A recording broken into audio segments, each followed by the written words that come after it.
Welcome to Indian mathematical class. मेरा नाम है सिद्धार्थ। पिछले लेक्चर में हम डीजनरेट लीनियर इक्वेशंस के बारे में हम बात कर रहे थे, जिसमें कोई इक्वेशन जो होगा उसके अननोन्स के सारे जो कोएफिशिएंट्स होंगे वो ज़ीरो होंगे और जो कांस्टेंट टर्म होगी वो उसके लिए जो हमने दो पॉसिबिलिटीज़ देखी थी, एक कि वो अगर नॉन ज़ीरो है तो उसका कोई सॉल्यूशन एग्जिस्ट नहीं करेगा, और अगर ये कांस्टेंट टर्म ज़ीरो हो जाती है तो कोई भी वेक्टर जो है मैं यहाँ पे पुट करूँगा और ये इस इक्वेशन का सॉल्यूशन बन जाएगा। तो नेक्स्ट अब जो है वो हम थियरम अब देखते हैं, और जो ये टाइप का जो इक्वेशन जो है वो डीजनरेट लीनियर इक्वेशन कहा जाएगा। ठीक है, तो नेक्स्ट हम एक थियरम देखते हैं जो कि इसी के ऊपर बेस्ड है। थियरम है, late L be a system of linear equations that contains a degenerate equation, जिसको हमने नाम दिया है L, with constant B। मतलब कि हमारे पास में कोई एक सिस्टम होगी, सिस्टम ऑफ इक्वेशन होगी लीनियर इक्वेशंस की, और उसके अंदर कोई एक ऐसा डीजनरेट जो है वो इक्वेशन होता होगा। ठीक है, उसको हमने नाम दे दिया है L। और B की दो पॉसिबिलिटी हो सकती है, जैसे कि हमने अभी देखा था, if B is not equal to zero then the system L has no solution. Suppose कि हमारे पास में कोई एक ऐसी सिस्टम है और उसके अंदर मान लीजिए कि ये जो लास्ट वाला इक्वेशन है वो इस तरह कोई डीजनरेट इक्वेशन बन रहा है, तो यहाँ पे वो सारे कोएफिशिएंट्स जो होंगे वो ज़ीरो हो गए, और बी एम जो है वो कांस्टेंट है, और उसके लिए दो पॉसिबिलिटीज़ है, या तो वो नॉन ज़ीरो होगा या तो फिर ज़ीरो होगा। अगर ज़ीरो है तो हमने लास्ट जस्ट लेक्चर में डिस्कस किया था, अगर ये कांस्टेंट है वो अगर नॉन ज़ीरो है तो इस इक्वेशन का कोई सॉल्यूशन एग्जिस्ट नहीं करेगा, और अगर इस कांस्टेंट की वैल्यू ज़ीरो है तो मैं यहाँ पे अननोन की कुछ भी वैल्यू में पुट कर दूंगा, वो सारे के सारे जो है वो इस इक्वेशन के सॉल्यूशन बन जाएंगे। तो जो ये थियरम है वो ये कह रहा है, अगर b इक्वल टू ज़ीरो है तो वो इक्वेशन जिसको हमने डीजनरेट इक्वेशन जो हमने बोला था, इस टाइप का कोई इक्वेशन अगर सिस्टम में बन रहा है तो हम उसको नाम दे देंगे L। उस इक्वेशन को हम सिस्टम के सॉल्यूशन फाइंड करने में हम उसको अगर इंक्लूड नहीं करेंगे तो जो यहाँ पे सेकंड पॉइंट हम देखते हैं, if b is equal to zero then L may be deleted from the system without changing the solution set of the system। मतलब कि अगर कोई ऐसा डीजनरेट इक्वेशन हमारे सिस्टम में आ रहा हो तो हम उसको डिलीट भी कर सकते हैं और उसका इस सिस्टम के सॉल्यूशन के ऊपर, सॉल्यूशन के सेट के ऊपर कोई भी इफेक्ट नहीं आएगा।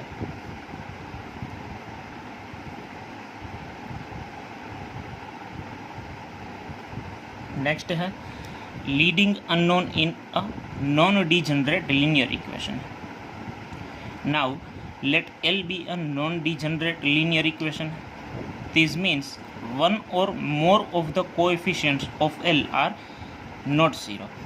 जो नॉन डीजनरेट इक्वेशन है उसमें क्या होगा, जो इक्वेशन होगा उसमें से कम कोई एक जो अननोन है उसका कोएफिशिएंट नॉन ज़ीरो होगा, बाकी के सारे ज़ीरो भी हो सकते हैं। मतलब यहाँ पे जो नॉन डीजनरेट इक्वेशन में ये हो रहा है, नॉन डीजनरेट लीनियर इक्वेशन में किसी भी एक, कम से कम किसी भी एक अननोन का जो कोएफिशिएंट है वो तो नॉन ज़ीरो ही होगा, तो ऐसे इक्वेशन को हम नॉन डीजनरेट लीनियर इक्वेशन कहेंगे।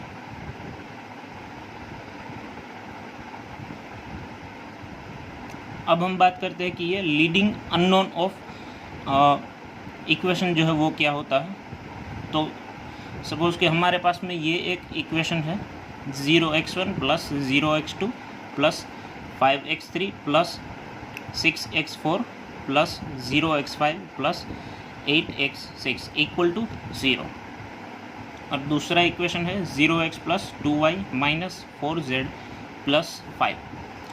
तो यहाँ पे हम देख सकते हैं कि x1 और x2 जो है उनका कोएफिशिएंट 0 है, x5 जो है उसका कोएफिशिएंट 0 है, यहाँ पे x जो है उसका कोएफिशिएंट 0 है। तो ये सारे इक्वेशन जो है, ये दोनों इक्वेशन को हम इस तरह भी लिख सकते हैं, जो हम अपने स्कूल लेवल से जो हम करते आ रहे हैं कि जो 0 होगा वो हम नहीं लिखेंगे।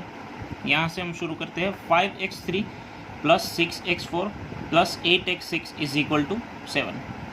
और ये जो इक्वेशन है वो हम इस तरह से लिखेंगे 2y minus 4z equal to 5। मतलब वो अननोन्स तो वहाँ पर है ही, वो इक्वेशन के अंदर अननोन्स तो है ही, लेकिन उनका कोएफिशिएंट जो है उसकी वैल्यू 0 होने की वजह से वो वहाँ पे अपीयर नहीं करेगा।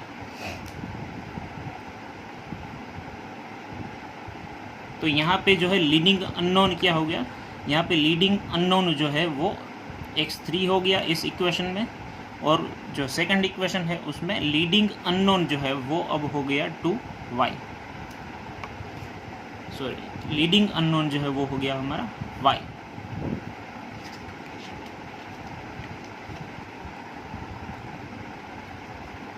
तो अगला टॉपिक है हमारा equivalent system. Consider the system star of m linear equations in n unknown.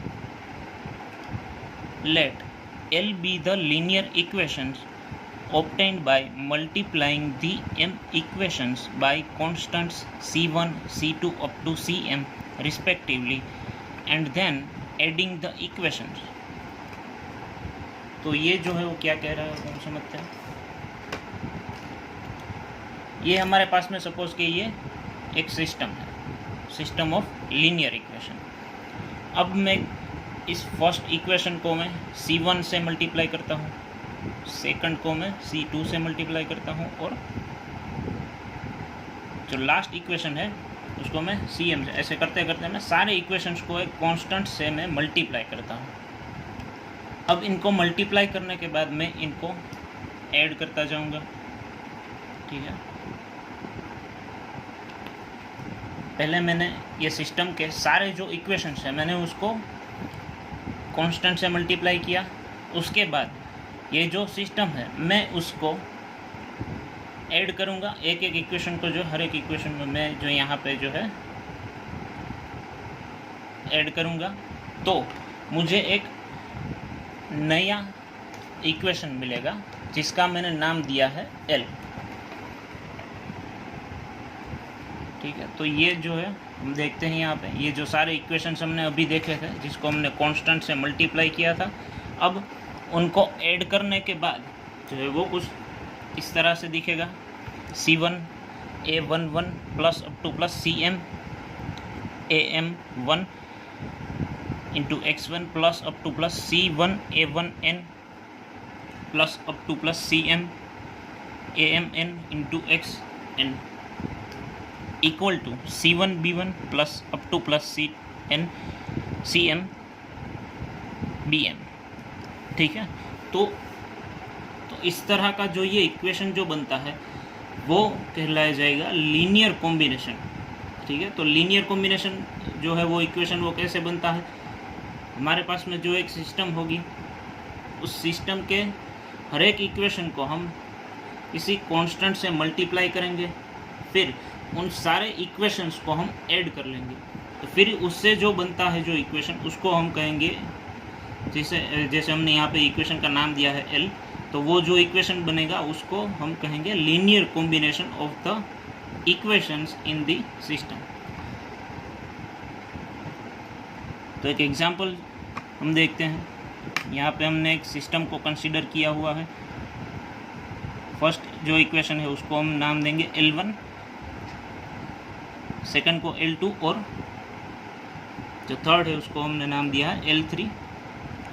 x1 plus x2 plus 4x3 plus 3x4 is equal to 5। 2x1 plus 3x2 plus x3 minus 2x4 is equal to 1। Third equation है x1 plus 2x2 minus 5x3 plus 4x4 is equal to 3। तो ये तो हमारे 3 equations हो गए। अब मैं क्या करूँगा, इस L1 को 3 से मल्टीप्लाई करूँगा, L2 को -2 से मल्टीप्लाई करूँगा और L3 को 4 से मैं मल्टीप्लाई कर देता हूँ। तो वो इक्वेशंस जो है वो कुछ अब इस तरह से बन जाएंगे। ठीक है, ये जो 3 इक्वेशंस हैं, तो अब मैं क्या करता हूँ, ये जो तीनों इक्वेशंस हैं मैं उसका जो है मैं एडिशन कर लेता हूँ। तो उससे मुझे एक नया इक्वेशन मिलेगा जिसका मैंने नाम लिखा हुआ है L। 3x1 + 5x2 - 10x3 + 29x4 = 25। ठीक है, तो ये लीनियर कॉम्बिनेशन हो गया L1, L2 और L3 का। अब जब हमने सिस्टम की बात करी है तो उसका कोई सॉल्यूशन होगा। तो हमने जस्ट अभी पीछे जो है लास्ट लेक्चर में हमने इस सिस्टम का सॉल्यूशन फाइंड किया हुआ था। तो अब हम जानते हैं कि इसका सॉल्यूशन क्या है। इस सिस्टम का सॉल्यूशन है u = -8 6 1 1। ठीक है, तो अब यही सॉल्यूशन जो होगा वो इस लीनियर कॉम्बिनेशन वाले इक्वेशन का भी सॉल्यूशन होगा। देखिए, हम चेक करते हैं, ये u को मैं इस इक्वेशन में मैं पुट करता हूँ। तो ये पुट करके ये सारी वैल्यूज़ मैं अगर सिंप्लीफाई करूँगा तो दोनों साइड इक्वल हो जाएगी। ठीक है, तो यहाँ से जो है ये एक और स्टेटमेंट बनता है कि अगर कोई सिस्टम ऑफ इक्वेशन है और उस सिस्टम के इक्वेशंस का कोई लीनियर कॉम्बिनेशन जो हम बनाएंगे, तो उस सिस्टम का और उस लीनियर कॉम्बिनेशन का दोनों का जो सॉल्यूशन होगा वो सेम ही होगा।